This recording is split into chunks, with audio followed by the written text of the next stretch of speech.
The 13th of December 2007 started like countless other days had for Steve Sutcliffe. He was up and away from home slightly earlier than usual before the rush hour took hold, and he filled up with fuel for the 100-mile journey north on the M1. But that's when this particular Thursday took a turn for the unusual. That's because our man's destination wasn't the office or the airport. It wasn't even the golf course. It was Silverstone.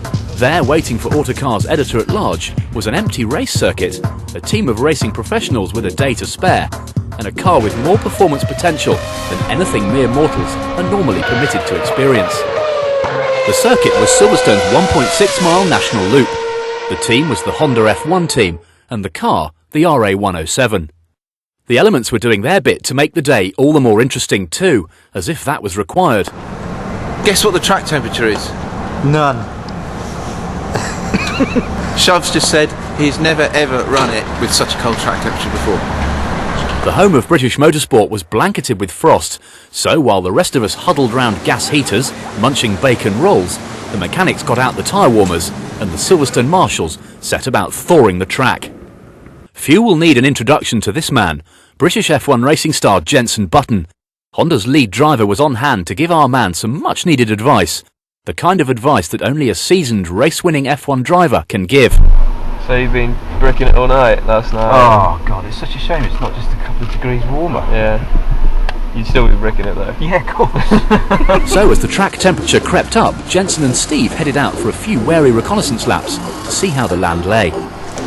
This is Cops, one of the fastest corners we drive on around the world. It's turn 1 at Silverstone. Normally would come into here in 7th gear, probably carrying about 4.5 G through this corner, at about 170, 175 miles an hour. So it's pretty quick and it's completely blind apex. Just to get you excited about today's challenge. I mean, coming through here flat. Today. Today, what you in the car? How would you approach this corner? But because it's a bit damp at the apex, I'd probably run a little bit wide on the entry. Yeah. I'd start in 5th gear, so you'd be down 2 gears into the corner. And you would brake? I'd probably brake gently, and I'd run a little bit wide off this damp patch, just to get a little bit of grip, and then you can sort of late apex later on. But hopefully this will be dry when you run, because you'll really get the feeling of the G-force and the grip of the car. But coming into here on your first couple of laps, I'd probably be down to 5th or 4th gear. Don't worry about hitting the brakes hard. You've got a lot of downforce in the car. You won't be locking brakes here easily, and it's a pretty hard pedal. If you can hit that pedal as hard as we can, I'll be very impressed. It should be 4th or 5th gear. When you hit the brakes as hard as you can, you're stamping on the pedal. Yeah, absolutely is. Yeah, in a high-speed corner, if you have to brake, you have full confidence in the car because you have so much downforce in it. You know, the car is weighing 5 or 6 times as much as what it actually is when it stood still. So you've got a lot of grip there. So don't worry about hitting the brakes, and it's also going to put heat into the tyres and gain you a bit of grip for later on in the lap.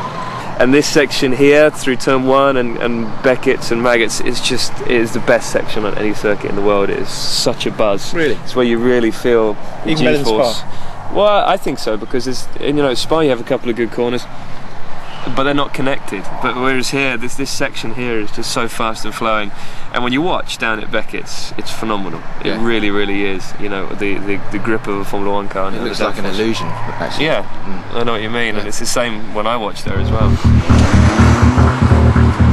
Come on, gents. What am I going to do from over there to over there without making a plonker of myself? Well, first of all, we're going to let it warm up a bit because it's a little bit chilly at the moment. Won't probably get very good tyre temperature, but when it's warm enough, you'll be coming under that bridge.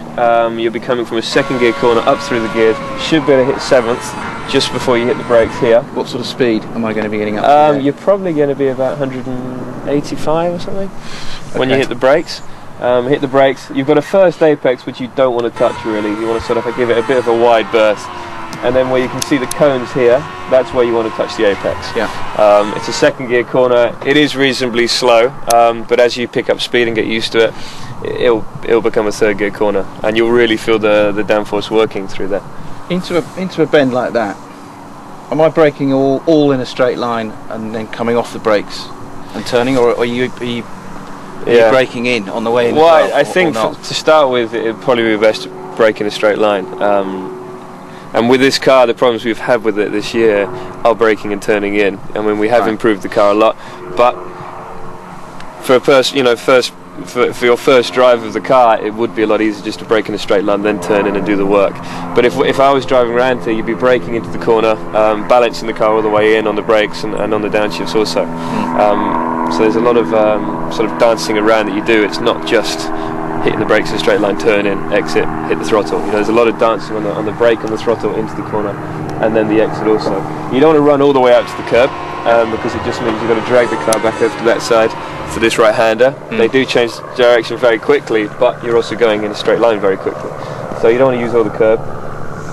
Come back to the middle of the circuit for this right-hander here, which is Luffield.